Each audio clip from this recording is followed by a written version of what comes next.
नमस्कार। एक बार फिर से बहुत बहुत स्वागत है आप सभी का परीक्षा वर्ल्ड के इस यूट्यूब चैनल में।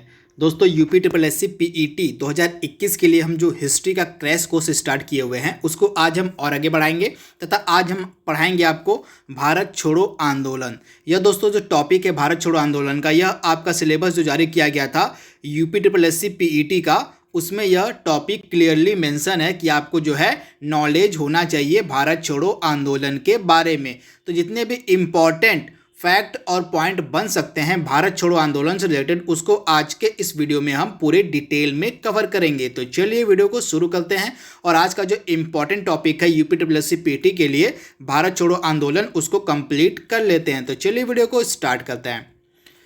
तो जितने भी इम्पॉर्टेंट फैक्ट मैंने यहाँ पे सम्मिलित किए हुए हैं उन सभी को आपको अपने दिमाग में रखना है, क्योंकि इन्हीं फैक्ट से आपके एग्जाम में डायरेक्टली प्रश्न पूछे जाएंगे।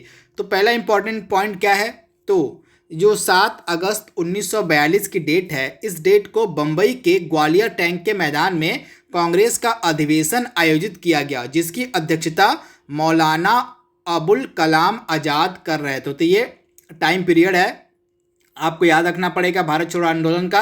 तो 7 अगस्त 1942 को बम्बई के ग्वालियर टैंक के मैदान में जो है कांग्रेस का जो अधिवेशन हुआ था, उसकी अध्यक्षता मौलाना अबुल कलाम आज़ाद कर रहे थे।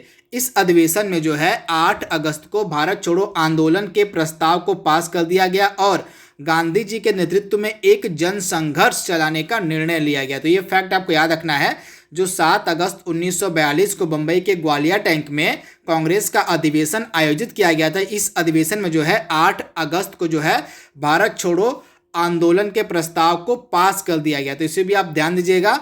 इसके बाद भारत छोड़ो आंदोलन का जो आलेख था महात्मा गांधी ने तैयार किया था, जवाहरलाल नेहरू ने इसको प्रस्तुत किया और सरदार वल्लभ भाई पटेल ने इसका समर्थन किया। तो इसे भी आप याद रखिएगा। भारत छोड़ो आंदोलन का जो आलेख था यह गांधी जी के द्वारा तैयार किया गया था, नेहरू ने इसको प्रस्तुत किया था और सरदार पटेल के द्वारा इसको समर्थन दिया गया था। तथा एक मंत्र दिया गया था इस आंदोलन के दौरान महात्मा गांधी जी के द्वारा भारत के वासियों को, भारत के लोगों को। क्या मंत्र था यह मंत्र था डू और डाई, या इसको हिंदी में कहें तो इसको हिंदी में कहा जाता है करो या मरो का नारा दिया गया था भारत छोड़ो आंदोलन के दौरान। किसके द्वारा, तो महात्मा गांधी के द्वारा। तो ये नारा कई बार एग्जाम में पूछा गया, तो इसे आप ध्यान दीजिएगा।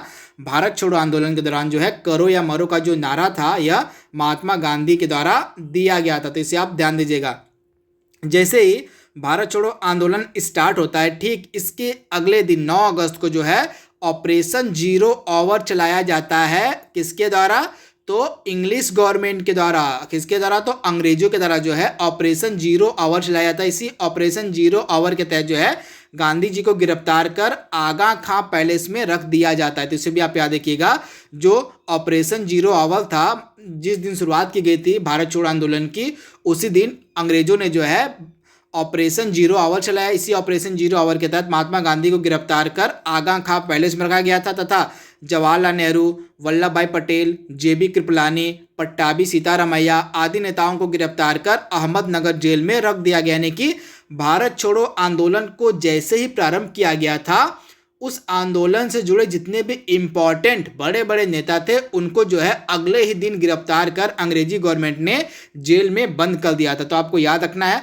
तथा एक प्रश्न कई बार एग्जाम में पूछा जाता है कि भारत छोड़ो आंदोलन के दौरान महात्मा गांधी को गिरफ्तार कर कहाँ पर रखा गया था, तो आगा खां पैलेस में महात्मा गांधी को गिरफ्तार करके रखा गया था भारत छोड़ो आंदोलन के दौरान। तो इसे भी आप याद रखिएगा।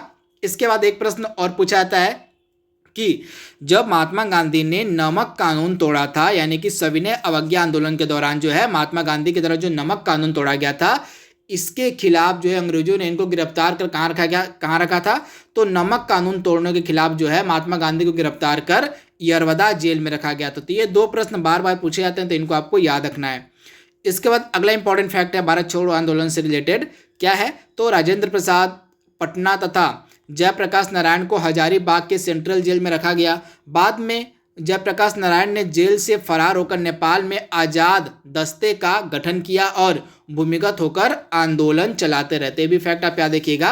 राजेंद्र प्रसाद को पटना की सेंट्रल जेल में और जयप्रकाश नारायण को हजारीबाग की सेंट्रल जेल में भारत छोड़ो आंदोलन के दौरान रखा गया था।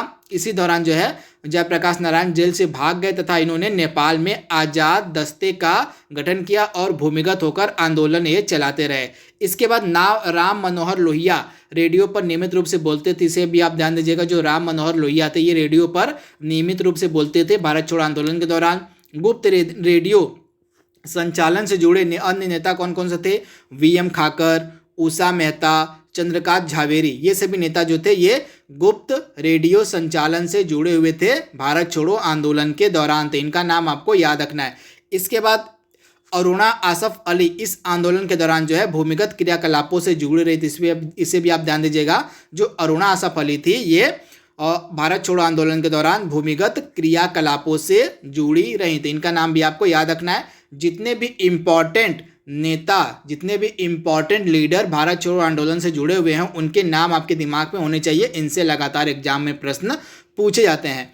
इसके बाद जो इम्पोर्टेंट घटना हुई थी भारत छोड़ो आंदोलन के दौरान वह ये थी कि कुछ हिस्सों में हमारे देश के कुछ हिस्सों में जो है समानांतर सरकार की स्थापना की गई। चिट्टू पांडे के नेतृत्व में बलिया में समानांतर सरकार का गठन किया गया। बंगाल के मिदनापुर जिले में तामलुक नामक स्थान पर जो है जातीय सरकार का स्थापना 1942 में की गई थी। इसे भी आप याद रखिएगा। भारत छोड़ो आंदोलन के दौरान जो है चित्तू पांडे के नेतृत्व में बलिया में समानांतर सरकार का गठन किया गया। बंगाल के मिदनापुर जिले में तामलुक नामक स्थान पर जातीय सरकार का गठन किया गया भारत छोड़ो आंदोलन के दौरान। तो इनके बारे में आपको याद रखना है। इसके बाद तामलुक की जो जातीय सरकार थी इसने बड़े पैमाने पर राहत कार्य किए। स्कूलों को अनुदान तथा एक सशस्त्र विद्युत वाहिनी का गठन भी इनमें शामिल है। इसे भी आप ध्यान दीजिएगा। जो तामलुक सरकार थी बंगाल में जिसका गठन किया गया था, इस सरकार ने जो है मतलब तामलुक जगह है कहाँ पे, तो यह बंगाल में एक जगह है, यहीं पे जातीय सरकार की स्थापना की गई। तो ये जो जातीय सरकार थी इसने बड़े पैमाने पर राहत के कार्य किए, जैसे स्कूलों को अनुदान तथा एक सशस्त्र विद्युत वाहिनी का गठन इनमें शामिल है। इन्हें भी आप ध्यान दीजिएगा। इसके बाद एक सरकार थी सतारा में, तो सतारा की जो समानांतर सरकार स्थापित की गई थी यह सबसे लंबे समय तक चली थी। लगभग 1945 तक सतारा की समानांतर सरकार चली थी। इसे भी आप ध्यान दीजिएगा। यशवंत राव चौहान एवं नाना पाटिल यहाँ के महत्वपूर्ण नेता थे। इसे भी आप ध्यान दीजिएगा। सतारा में जो है यशवंत राव चौहान और नाना पाटिल यहाँ के महत्वपूर्ण लीडर थे। इनके बारे में आपको याद रखना है।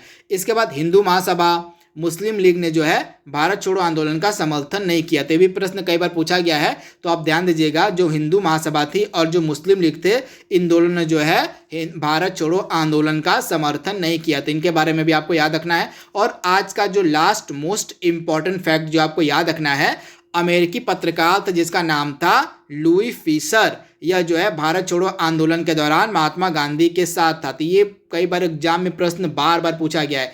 तो भारत छोड़ो आंदोलन के दौरान जो है एक पत्रकार था अमेरिका का जिसका नाम था लुई फिशर। इसने महात्मा गांधी की जीवनी भी लिखी है। तो यह भारत छोड़ो आंदोलन के दौरान जो है महात्मा गांधी के साथ था। तो इसे भी आप याद रखिएगा। इसके बाद एक पत्रकार का नाम और पूछा था, इसका नाम है वेब मिलर। यह किस घटना से जुड़ा हुआ है? तो वेब मिलर जो था यह सविनय अवज्ञा आंदोलन के दौरान जो है यह जो है महात्मा गांधी के साथ था। तो दो प्रश्न पूछा जाता है कि सविनय अवज्ञा आंदोलन के दौरान जो है महात्मा गांधी के साथ कौन सा पत्रकार था? तो वेब मिलर था। इसके बाद भारत छोड़ो आंदोलन के दौरान जो है महात्मा गांधी के साथ कौन सा पत्रकार था? तो लुई फिशर था। तो इन दोनों के नाम आपके दिमाग में होने चाहिए। तो इतने सारे इंपॉर्टेंट फैक्ट, जितने मैंने आपको फैक्ट बताए हैं भारत छोड़ो आंदोलन से रिलेटेड, उनको आपको याद रखना है। यहाँ से आपके एग्जाम में डेफिनेटली 1 या 2 प्रश्न देखने को मिल सकते हैं यूपीट्रिपलएससी पीईटी की परीक्षा में। तो आज के लिए बस इतना ही। कल हम फिर एक नए टॉपिक के साथ मिलेंगे। कल हम पढ़ेंगे क्या, आपको मैं बता देता हूँ। कल हम पढ़ेंगे आज़ाद हिंद फौज। क्या पढ़ेंगे हम? आज़ाद हिंद फौज और सुभाष चंद्र बोस से जुड़े जितने भी इंपॉर्टेंट फैक्ट और पॉइंट बन सकते हैं उनको कल के सेशन में हम डिस्कस करेंगे। यह टॉपिक जो है आज़ाद हिंद फौज और सुभाष चंद्र बोस का आपके सिलेबस में क्लियरली दिया हुआ है। तो इस टॉपिक से जुड़े जितने भी इंपॉर्टेंट फैक्ट और पॉइंट बनेंगे उनको हम कल के लेक्चर में कंप्लीट करेंगे। तो आज के लिए बस इतना ही। Thank you, thanks for watching, thank you.